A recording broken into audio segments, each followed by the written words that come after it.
ओम नमस्ते मित्रों, भाइयों, बंधुओं। आज आपके सामने डिप्रेशन का पूर्णतः जो बिल्कुल व्यवहारिक उपचार है वो बताने जा रहा हूं। डिप्रेशन, जैसा कि आप जानते हैं, एक मानसिक रोग है। वहम या अवसाद कहते हैं इसको। एक मनोविकार है। मन की शक्तियों का दुरुपयोग होने की वजह से यह रोग उभर आता है। मैं 2-3 कोटेशन से शुरू करना चाहूंगा आज के व्याख्यान का। सकल पदारथ इसी जग माही, कर्महीन नर पावत नहीं। जिनके हृदय भगति जस प्रीति, प्रभु तह प्रकट सदा तेहि रीति। जेहि विधि हो ही नाथ हित मोरा, करहु सो बेगी दास मैं तोरा। कर्मण्ये वाधिका रस्ते, माँ फलेषु कदाचन। माँ कर्म फल हेतु रुन्मा, ते कर्मणि संगो सति कर्मणि। देखिए बंधुओं, यह जो जगत है ना, वह मन का प्रक्षेपण मात्र। मन का प्रक्षेपण मीन्स मन की जो कल्पना है, मन को जो आभास हो गया और मन जो मान लिया वही जगत में दिखेगा। मतलब मन अपने आप में एक परम संसार है, बहुत बृहद संसार है, बड़ा संसार है। मन के अंदर जो है वही बाहर दिखेगा। मन के अंदर यदि ईश्वर है तो आपको जगत पूरा ईश्वर में दिखेगा। मन के अंदर यदि प्रेम है तो जगत में प्रेम ही प्रेम नजर आएंगे। मन के अंदर शांति है तो बाहर शांति नजर आएगी। लेकिन मन के अंदर यदि नकारात्मकता है, हर जगह उपद्रव है, परेशानी, दुख है, पश्चाताप है, क्रोध, लोभ, मोह, ईर्ष्या, द्वेष, मारपीट, कंपटीशन है, तो आपको वही दिखेगा। यह जगत मन का प्रक्षेपण है और मन जो है वो मनुष्य की एक शक्ति है। यदि उस शक्ति का सदुपयोग करोगे तो जीवन में हर चीज पाओगे जो आपको चाहिए और जो आप चाहते हैं, जो आपके लिए जरूरी है, सब मिलेगा। लेकिन मन का दुरुपयोग करेंगे तो जीवन भी खतरे में आ सकता है। चलिए आगे काम की शुरुआत करते हैं। सबसे पहले समझते हैं डिप्रेशन क्या है, इसके लक्षण क्या होते हैं। देखिए डिप्रेशन, जैसा कि मैंने पहले लाइन में कहा था, वहम है, अवसाद है, वर्चुअलिटी है। मतलब एक्चुअल नहीं है, ये वर्चुअल है, आभास है बस। अच्छे को भी बुरा मान लेना, सही को भी गलत मान लेना, थोड़ा भी धर्म, आध्यात्म, शांति, प्रेम, करुणा का एहसास अपने जीवन में ना करना, यही है वहम या अवसाद, डिप्रेशन। मन की एक ऐसी वृत्ति होती है जिसमें बस लोगों को शंका हो जाती है कि मैं रोगी हो गया हूं, बीमार हो गया हूं, जबकि होता ही नहीं कुछ। जो कुछ भी घटनाएं जीवन में घटती हैं उसको उल्टा मान बैठता है और बस उसी पे फोकस करते करते करते करते वह नकारात्मकता जड़ जमा लेता है, तो निकलते नहीं निकलता। मन खाली होता नहीं कभी, हमेशा भय, आशंका, भविष्य की चिंता, बेमतलब की नकारात्मकताएं, डर, निराशा, तनाव, लालच, स्वार्थ, नशा, यह सब चलता रहता है। अधिकतर डिप्रेशन वाले लोग नशा भी करते हैं। क्यों? सत्य से सामना नहीं कर सकते तो नशा में रहो ताकि सामना करना ही ना पड़े, और फिर आप जो है बहाना मार सको, मैं तो नशे में हूं। लेकिन इस नशे के करते करते हुआ जो ओरिजिनल नशा है, जो भगवान के प्रेम का नशा है, जो ईश्वरीय करुणा का नशा है, जो भगवान के प्रकृति के आनंद का नशा है, उससे दूर हो जाते हैं। डिप्रेशन एक हार्मोनल रोग भी है। कई बार भोजन, नींद, संयम, श्रम, तनाव, प्रदूषण, व्यायाम की कमी आदि कारणों से मनुष्य के हार्मोन ही प्रदूषित हो जाते हैं, इम्बैलेंस हो जाते हैं, जिसके कारण भी ये मन की जो ग्रंथियां, मन को संचालित करने वाली ग्रंथियां है, वह उचित मात्रा में हार्मोन और रक्त का संचरण नहीं कर पाती, जिसके कारण डिप्रेशन हो जाता है। डिप्रेशन शरीर के अत्यधिक थके होने से भी होता है। जब काम के वजह से शरीर अत्यधिक थक जाता है तो उसका असर मन पे पड़ता है, क्योंकि शरीर का ही सूक्ष्म रूप मन है और मन का ही विस्तारित या बृहद रूप शरीर है। तो ये तो उसके कारण है। लक्षण आपको पता है, हमेशा सीरियस रहना, कभी रोना, एकांत में रहना, लोगों के बीच नहीं बैठेगा और डिप्रेशन का पेशेंट, अकेला रहना पसंद करेगा, कोई भी कुतर्क उसके पास हमेशा रेडीमेड रहता है, कुछ भी अच्छा कहो उसके अगेंस्ट में वो अपना हथियार यानी कुतर्क रखता है, वो बोलेगा, कई बार बोलेगा ही नहीं। अब ये तो कोई मन के अंदर क्या चल रहा है कौन जाने कि उसके मन में क्या चल रहा है, भाव भी प्रकट नहीं करता, कई बार बॉडी लैंग्वेज से समझ में आ जाता है, कई बार ये भी समझ नहीं आता है, उसके अंदर सुसाइड का ख्याल आता है, जीवन की निरर्थकता मालूम होती है, जीवन बेकार है ऐसा सोचता रहता है, किसी की बात अच्छे नहीं लगते, यानी सत्य बुरा लगता है, असत्य भी उसको बुरा लगता है, अच्छा तो कुछ लगता ही नहीं। खाना पीना कुछ भी कहीं भी खा सकता है, कहीं भी सो सकता है, शरीर की साफ सफाई का ध्यान नहीं रखता, किसी भी छोटे मोटे घटनाओं को, इस संसार में हजारों लाखों घटनाएं रोज घट रही, छोटे मोटे घटनाओं को पकड़ के उसी को सच मान के अब बस तनाव में आ जाना, ये सब लक्षण है। देखिए कारण तो इसका क्या है कि ज्यादातर बासी आहार का सेवन, व्यायाम की भारी कमी या योग की कमी, मल मूत्र की व्यवस्थाओं को रोक लेना, समय से अधिक देर तक जैसे लेट्रिन या यूरिन जाना हो तो रोक लिया उसने कई कई घंटों तक, जिसके कारण भी होते हैं। हार्मोन की गड़बड़ी बताई दी, उसमें एड्रिनल ग्लैंड्स के भी खराब हो जाने से सब होता है। वायु विकार, वायु विकार इसका बड़ा कारण बनता है। असंतुलित जीवन, असंतुलित भोजन, भोजन में न्यूट्रिशन की कमी, न्यूट्रिएंट्स जो है मल्टीविटामिन, प्रोटीन, कैल्शियम उचित मात्रा में ना होना, इससे भी होता है। एक रस भोजन, एक ही जैसा आहार लगातार करना। चलिए ये सब तो कारण हो गया, अब मुख्य मुद्दे पाते हैं, उपचार कैसे करोगे। बड़ा सरल सा है कि भगवान कृष्ण कहते हैं अर्जुन तुम्हारा क्या गया जो तुम रोते हो, क्या लेके आए थे बताओ, क्या लाए थे जो खो दिया, ऐसा क्या है जो लेके जाओगे। समय का चक्र चल रहा है, भूतकाल बीत चुका है, भविष्यत काल आया नहीं है, वर्तमान चल रहा है, उसमें जियो। जब इतने सारे झंझटों को भगवान ने सुलझा दिया लेकिन अर्जुन की फिर भी समझ नहीं आई, वह महान डिप्रेशन में चला गया था, वह महान मोह और भ्रम की स्थिति में जी रहे थे। कुरुक्षेत्र में खड़े होकर बोलता युद्ध नहीं लड़ूंगा, अरे 5-10 दिन पहले बता देना था नहीं लड़ूंगा, कुछ व्यवस्था करना था, तू तो बिल्कुल मुहाने पे खड़े होकर बोलता नदी में कूदूंगा नहीं, तैरूंगा नहीं। ऐसे मोह, भ्रम और माया में पड़े हुए जीव को कोई नारायण ही बचाते हैं।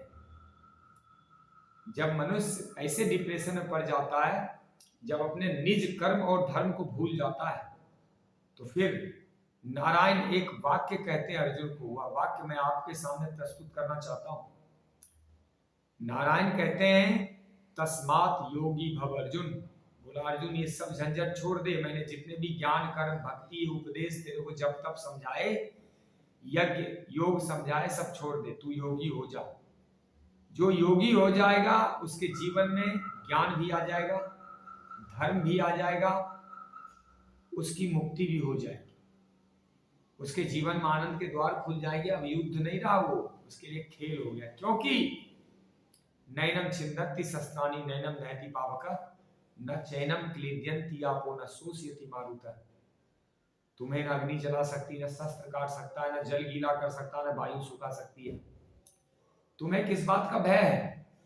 अरे जब मैं बोल रहा हूं, मैं कृष्ण बोल रहा हूं, मैं नारायण बोल रहा हूं, पूरी दुनिया का सृष्टि का मालिक बोल रहा हूं कि तुम कभी मरते ही नहीं, तो अब मृत्यु का भय क्यों आ रहा है? जब तुम नहीं मरते तो तुम्हारे चाचा ताऊ, तुम्हारे गुरु द्रोण, तुम्हारे भाई भतीजे भी कोई नहीं मरते, तो कहाँ जाते हैं? शरीर नष्ट होता है, शरीर बार बार नष्ट होता है, आत्मा अजर अमर अविनाशी रहती है और आत्मा पुनः शरीर धारण कर लेती है। उसी प्रकार जैसे वस्त्र मनुष्य बदल के पुनः नया ताजा दिखता है। देखो आश्चर्य की बात है, अर्जुन को फिर भी समझ नहीं आया। इतना धर्म का ज्ञान दे दिए, धर्म ही सब कुछ है मित्रों। धर्म तत्व जीवन से गया तो डिप्रेशन आएगा ही आएगा।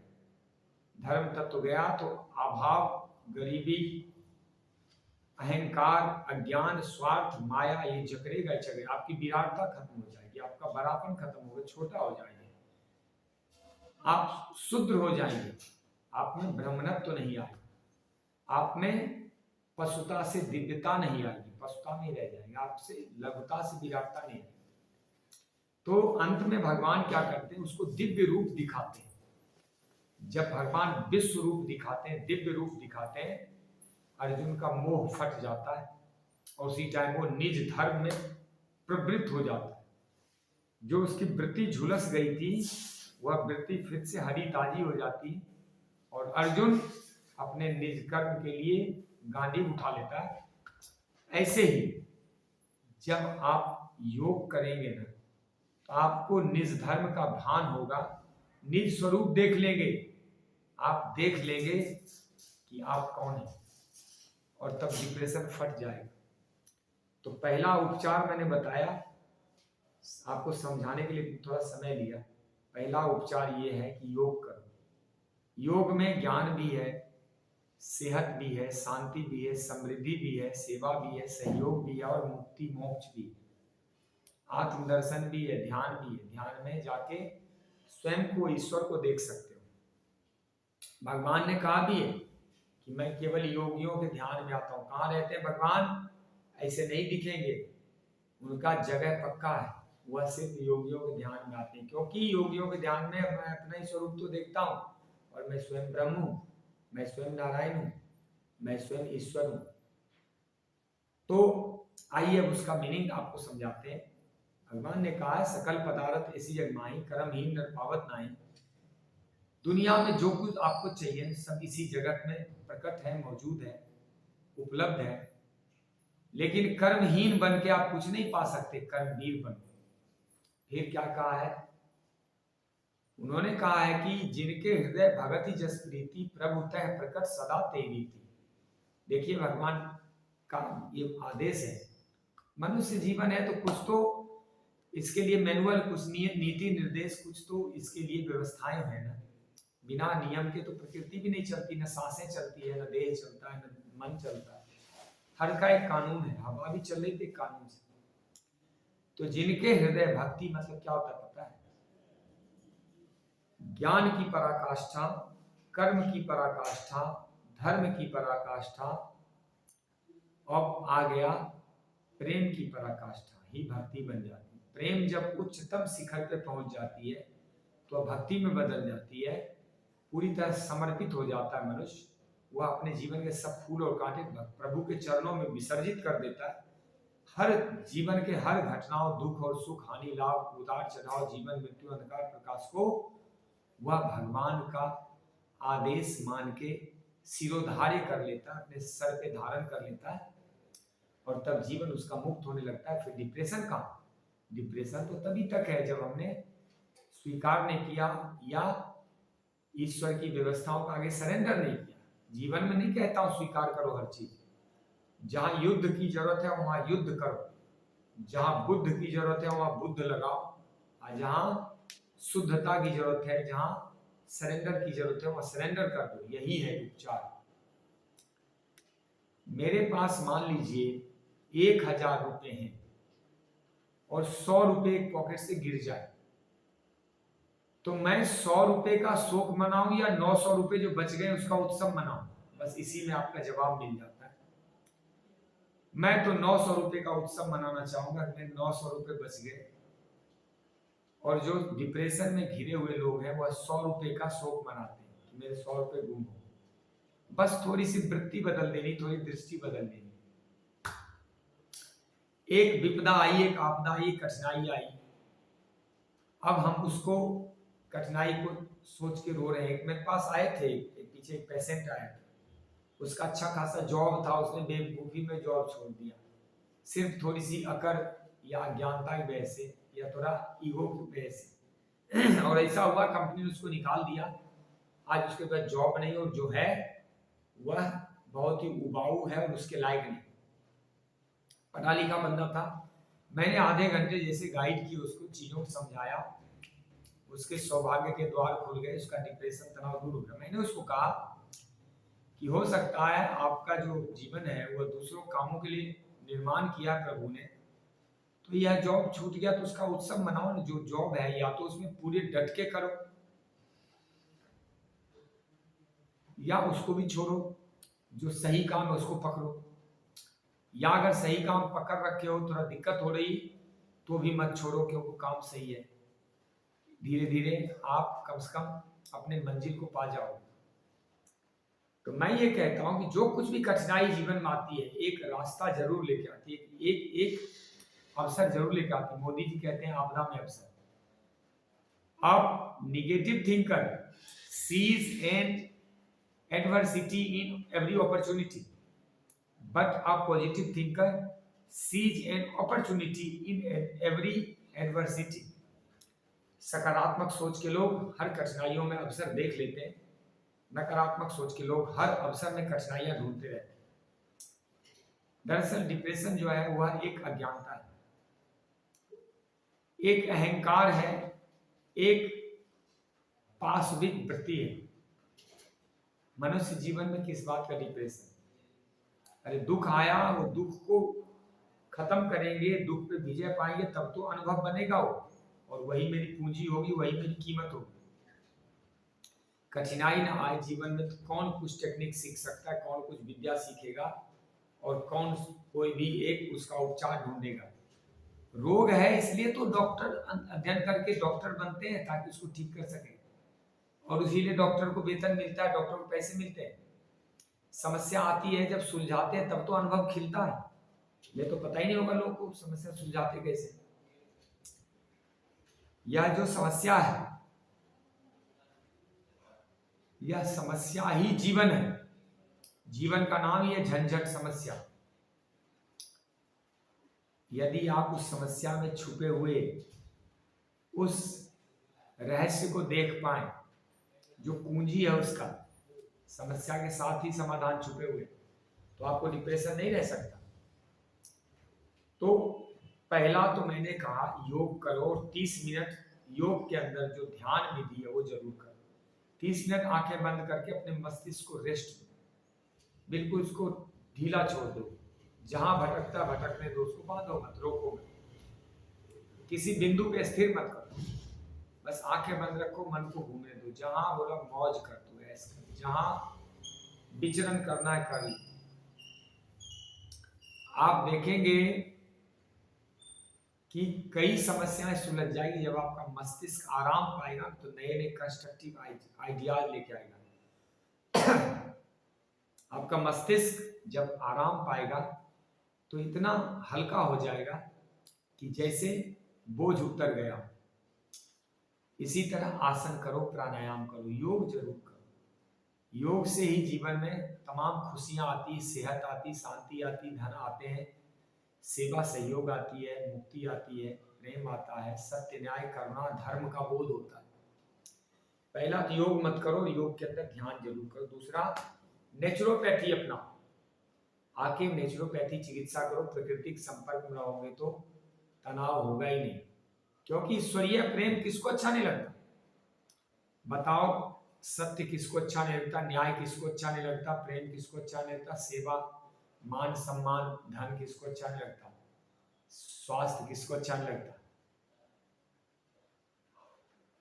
नेचुरोपैथी के माध्यम से जब आप सेहत को महसूस करोगे, शरीर नई ऊर्जा आएगी, मालिश होगा, डिटॉक्स होगा बॉडी, तो ऐसे खून संचरण प्रवाहित हो जाएंगे कि आप एकदम हल्के हो जाएंगे। जो भारी बोझ है उतरने लगेगा। जब मन के ऊपर से बोझ उतरेगा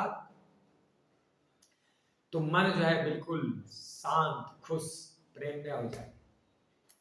तीसरा, अध्ययन करना चाहिए। डिप्रेशन के पेशेंट को वो तो नहीं कर सकता अध्ययन, कोई और करके थोड़ा आसपास सुनाए, खास करके गीता ज्ञान, रामायण का, रामचरितमानस का ज्ञान उसको थोड़ा बहुत भी दे।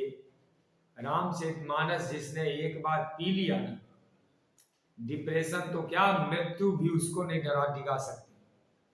जिसने गीता को माथे पे धारण कर लिया ना, उसने समझिए महादेव जैसे कालकूट शिव को धारण कर लिया अपने गले में। अब वो ना मरे, मृत्युंजयी हो जाए। जिसने वेदांत की शिक्षा ले ली ना, उसके लिए जीवन में मृत्यु भी एक अवसर ही, मृत्यु तो है ही नहीं, वो अगले जीवन का शुरुआत है, अगले जीवन का commencement. Life commences by the end of life.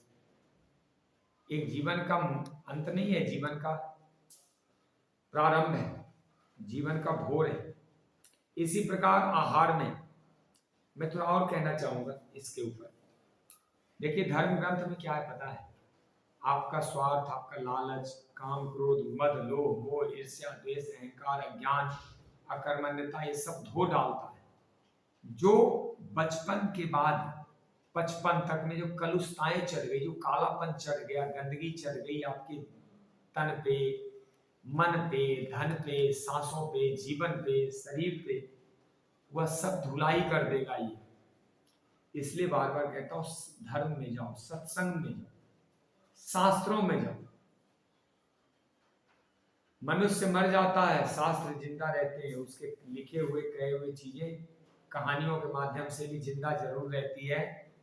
किसी वीर पुरुष की गाथाएं जिंदा रहती, किसी कायरों का इतिहास भी जिंदा रहता है।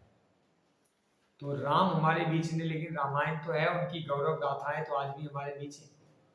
कृष्ण नहीं है, गीता तो है, गीता के रूप में स्वयं कृष्ण मौजूद तो है, नारद भक्ति सूत्र तो है, अष्टावक्र गीता तो है, वेदांत तो है, योग वशिष्ठ तो है, उपनिषद तो है हमारे पास, वेद तो है। क्यों नहीं पाते हैं? उसमें देखिए आपके समस्याओं का समाधान है। भगवान राम ने कौन सी समस्याओं का समाधान नहीं किया अपने जीवन में? क्या उससे शिक्षा नहीं मिलती है? एक राजकुमार जो एक खर पतवार तक ने अपने हाथ से उठाता था, हजारों दासों दासियां होती थी उनके महलों में, और उस राजकुमार को राजगद्दी की बजाय बताया गया कि तुम 14 वर्ष के लिए बनकल बेस में बन जाओ, तुम वहां कंदमूल फल के खा के रहोगे, नगर ग्राम में प्रवेश नहीं कर सकते, शहर में नहीं जा सकते, केवल वृक्ष के पत्ते और जड़ मूल खा के रहना है। कभी डिप्रेशन महसूस किया राम ने? पत्नी को उठा ले गया रावण, डिप्रेशन महसूस किया? नहीं, युद्ध किए, समस्याओं को हरा दिया, मुस्कुरा के। उन्होंने क्या कहा था राम ने, आज भी याद है, राम जी ने कहा था कि माते तूने तो मेरे लिए अवसर के द्वार खोल दिए हैं, मैं 14 वर्ष तुम्हारे आशीर्वाद से स्वर्ग का सुख भोगूंगा, न जाने कितने ऋषियों मुनियों का आशीर्वाद और शिक्षाएं प्राप्त करूंगा, कितने नदियां, पर्वत, पहाड़ियां, प्रकृति के जो फैले हुए विस्तीर्ण ममतामयी गोद है उसमें मैं झूला झूलूंगा, कितने चीजों को देखूंगा, कहां कहां मैं घूम फिर के जीवन को साधना पथ पे लगाऊंगा। माता ऐसा आशीर्वाद तो आज तक किसी ने अपने पुत्र को दिया ही नहीं। ऐसा कह के राम ने अपने जीवन को सौभाग्य बना लिया। हम भी बना सकते हैं, हमारे पास जो कुछ भी कठिनाइयां आती है उसको हम अवसर में बदल सकते हैं। बस थोड़ा धैर्य संयम रखने की जरूरत होती है और उसमें से निकालने होते हैं कि मेरे लिए क्या है। देखिए आज आप इजराइल को देख रहे हैं, इजराइल का जीवन यह साबित करता है कि कोई भी देश कभी नष्ट नहीं होता यदि उसकी धर्म संस्कृति जीवंत रहती है। इजराइल ने 2100 वर्षों तक युद्ध किया है और आज भी अपने बच्चों को भूलने नहीं देता कि हमारा धर्म क्या है, हम कैसे हम यहाँ तक पहुंचे हैं। हर 10 वर्ष का बच्चा होते होते ही उसको इतिहास पढ़ा दिया जाता है। लेकिन आज आप देखो अफगानिस्तान को, अफगानिस्तान ये साबित कर रहा है कि चाहे कितना भी धन संपदा आतंकवाद फैला लो, लेकिन जिसकी संस्कृति धर्म नष्ट हो जाता है वह बच नहीं सकता। आज जापान को देखो, ये साबित कर रहा है जापान कि परमाणु बम से कोई राष्ट्र और कोई जीवन नष्ट नहीं होता, यदि वो अपने धर्म और संस्कृति पे अडिग रहता है। यही आपके जीवन के लिए लागू होता है। यदि आपको सोचना आ गया, ज्ञान आ गया, यदि आपको धर्म तत्व समझ आ गया, यदि आपको मानव जीवन की थोड़ी भी समझ खुल गई, आपका लक्ष्य क्या है, तो फिर डिप्रेशन कहाँ, टाइम कहाँ है? इतने काम हैं और इतना अल्प समय है, कैसे पूरा करोगे? इसी तरह आहार, कच्चा भोजन करो। डिप्रेशन वालों को सब्जियों का, फलों का रस देना चाहिए। कच्चे भोजन से हार्मोन बैलेंस होते हैं, शरीर डिटॉक्स होता है, नए नए एंजाइम बनते हैं, मस्तिष्क शांत रहता है, गर्मी निकल जाती है, हार्मोन और नर्वस सिस्टम में खून सर्कुलेशन अच्छा होता है ताकि मस्तिष्क को अधिक खून मिल सके। सत्संग, देखिए रामायण में लिखा हुआ है कि तात स्वर्ग अपवर्ग सुखा धरम तुला एक अंग तूल न ताहि सकल मिली जो सुख लब सत्संग। यदि एक तराजू के पलड़े पे स्वर्ग के सुख को रख दिया जाए और एक पलड़े पे सत्संग का एक छोटा सा समय, थोड़ा समय रख दिया जाए, तो यकीन मानिए सत्संग का पलड़ा भारी पड़ेगा। इतना आनंद है, क्यों? सत्य का संग हो गया। सत्य मतलब ईश्वर, और ईश्वर का संग सत्संग। सत्संग में जाइए और महापुरुषों को सुनिए, समझिए, रामायण गीता अपने उपनिषदों को समझिए। जीवन में कहीं कोई दुख है नहीं। दुख तो हमारा प्रक्षेपण है अंदर से, जैसे हो दुखी है, दुख बाहर देख लेते हैं। जो जैसा है, शराबी तो शराब देखेगा ही ना, जुआरी देख लेगा जुआ कहाँ कहाँ खेला जा रहा है। एक घटिया मानसिकता का आदमी दुनिया में घटिया और नीच चीजें देखेगा। इसी तरह अच्छा और विराट धर्मात्मा मनुष्य जीवन में धर्म देखेगा, प्रेम, खुशियां, शांति, सेवा, सहयोग, अवसर देखेगा। देखने के ऊपर है, जैसी दृष्टि वैसी सृष्टि। देखिए भूतकाल बीत चुका, आपके हाथ में आएगा नहीं, भविष्य भी आया नहीं, आपका बस नहीं उस पर। वर्तमान चल रहा है, वर्तमान को जियो ना, यही तो जीवन है। अब भी जो जरूरी हो करो, और हर कर्म को भगवान का काम मान के समर्पित कर दो। फल आपके हाथ में है नहीं, इसलिए भगवान जब जिस रूप में देना चाहे दे। जब मुझे पता ही नहीं मेरा अगला भविष्य क्या है, क्यों टेंशन ले? टेंशन उसको हो जो भविष्य के बारे में पता हो खराब है। जब हमें पता ही नहीं अच्छा या बुरा, जो है सो है, तो फिर क्यों चिंता? भूतकाल बीत चुका, उसको पकड़ के मिलेगा क्या? शिक्षा लेके छोड़ दो भूतकाल को, वर्तमान में जीना, लिव इन प्रेजेंट। नेक्स्ट, सदैव विजेता भाव में जियो। संघर्ष तो आपको करना ही पड़ेगा। देखिए युद्ध ठन गया है, कुरुक्षेत्र में सेनाएं डट गई है, अब ऑप्शन नहीं है, युद्ध तो अर्जुन करना ही पड़ेगा, लड़ना तो तुम्हें पड़ेगा ही। ये तुम्हारे हाथ में है कि तुम सत्य के लिए लड़ोगे या असत्य के लिए। तुम धर्म को स्थापित करोगे युद्ध से या पाप को स्थापित करोगे। तुम जीवन में प्रेम, शांति, न्याय के लिए लड़ोगे या अन्याय, अशांति और घृणा के लिए युद्ध करोगे। तो लड़ना तो आपको पड़ेगा ही, विकल्प नहीं है। विकल्प और चुनाव हमारे हाथ में नहीं है, वो तो प्रकृति ने फेंक दी। अर्जुन और पांडवों के पास विकल्प नहीं था, उनको ऊपर तो युद्ध थोपा गया था। ऐसे ही परिस्थितियां हमारे हाथ में होती। पर की स्थिति, परिस्थिति मतलब परिस्थिति, दूसरों के हाथ से, दूसरों के माध्यम से आई स्थिति। तो मेरा तो एक ही धर्म बनता, मैं तो लड़ूंगा उससे। अगर नहीं लड़ूंगा तो मेरी हार हो जाएगी, और मैं हारूंगा तो है नहीं। मुझे तो जीतना है, भगवान ने मुझे विजेता बना के भेजा। अगर मैं जीता हुआ नहीं होता तो मैं जन्म ही नहीं ले पाता। जो सबसे विजित, सबसे मजबूत, सबसे जो योग्य होते हैं वही मानव जीवन पाते हैं, जन्म ले पाते हैं। तो मैं तो योग्य हूं ही, और यदि मैं इतने वर्ष तक जीवित रहा तो भी मैं योग्य हूँ, शक्तिशाली हूँ, क्यों? प्रकृति से लड़ा भी तो हूँ, रोगों से लड़ा हूँ, समाज से लड़ रहा हूं, तो विजेता भाव तो हमारे अंदर है ही। अब युद्ध तो हमें लड़ना है, तो युद्ध लड़के विजय प्राप्त करनी या लड़के भी हार जाने, ये आपके ऊपर डिपेंड करता है। मैं तो विजेता बनूंगा, आप क्या बनोगे आप सोचो। क्यों, अगर मुझे युद्ध लड़ना ही है तो क्यों ना विजेता बने, क्यों पराजित बने। मित्रों, कुछ भी नहीं है जीवन, वास्तव में प्रारब्ध और पुरुषार्थ की कहानियां हैं।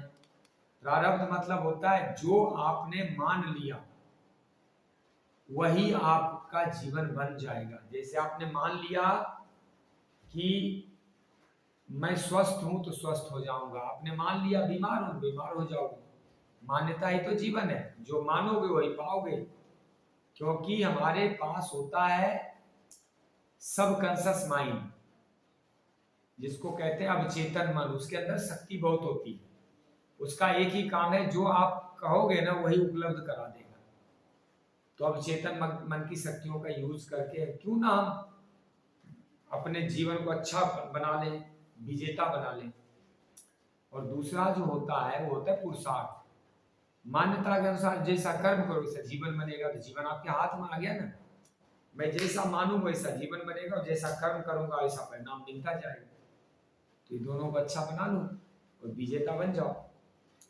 डिप्रेशन के मामले में ध्यान रखिए, एक्यूप्रेशर, सर का मसाज, ये सब बहुत काम करता है। डिप्रेशन में अखरोट खाना, तिल खाना, नारियल चबा चबा के खाना, आंवले और लहसुन का सेवन बहुत उपयोगी, बहुत अच्छा रहता है। डिप्रेशन के केस में सब्जियों का जूस, सफेद पेठा या घिया का जूस पिए, अद्भुत काम करता है। डिप्रेशन के केस में थोड़ी देर जो अपनी गाय होती है ना, काली गाय, उसकी आंखें बड़ी सुर्ख होती है, उसको किल्लौरी नस्ल का गाय कहते हैं। तो किल्लौरी नस्ल होता है, बहुत प्यारा होता है, उसकी आंखें बिल्कुल गुलाब जैसी होती, सुंदर। उसके आंख को देख अगर 20-30 मिनट देखा जाए तो डिप्रेशन नष्ट होता है। जहाँ कोई नदियां, तालाब या झील वगैरह, वहां जाके बैठना चाहिए, तो आपका डिप्रेशन दूर होगा। पीपल के वृक्ष के नीचे साक्षात भगवान वासुदेव नारायण का वास, वहां आपका डिप्रेशन दूर होगा। खुले आसमान के नीचे विचरण करें, रात को सोएं, आपका तनाव दूर होगा। और सबसे अच्छा है, सबसे अच्छा 100 की एक बात, प्रतिदिन योग करो। योगी कभी डिप्रेशन में रह नहीं सकता, बल्कि योग डिप्रेशन को, भय, तनाव, चिंता, परेशानियों को फाड़ के रख देता है और आपको जीवंत बना देता है। मैं इन्हीं बातों के साथ डिप्रेशन को के चीज़ों को अब मैं समाप्त करता हूँ। बहुत कुछ है, जिनको ज़्यादा डिप्रेशन आके मिलो, आपको ध्यान की विधि समझाएंगे, योग समझाएंगे, नेचुरोपैथी कराएंगे, मालिश वर्ग करोगे, खान पान थोड़ा ठीक करोगे, आयुर्वेद का प्रयोग करो थोड़ा। ब्राह्मी शंख पुष्पी की होती है, एक सरस्वती अरिष्ट आता है, कई बार ना उससे डिप्रेशन ठीक हो जाता है। सरस्वती अरिष्ट में थोड़ा आयुर्वेद भी बताता हूँ।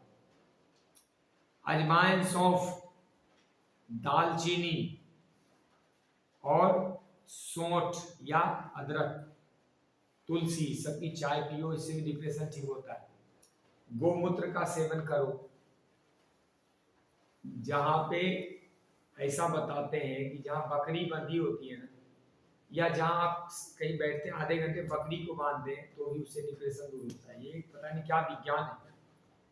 कहीं तोते बैठते हो, वहां जाके तोते से मिलो, बैठो, बातें करो, उनको सुनो, पक्षियों के गीत सुनो, प्रकृति के संपर्क में जाइए, डिप्रेशन जरूर दूर होगा। आपका कल्याण हो। जय सिया राम। ओम।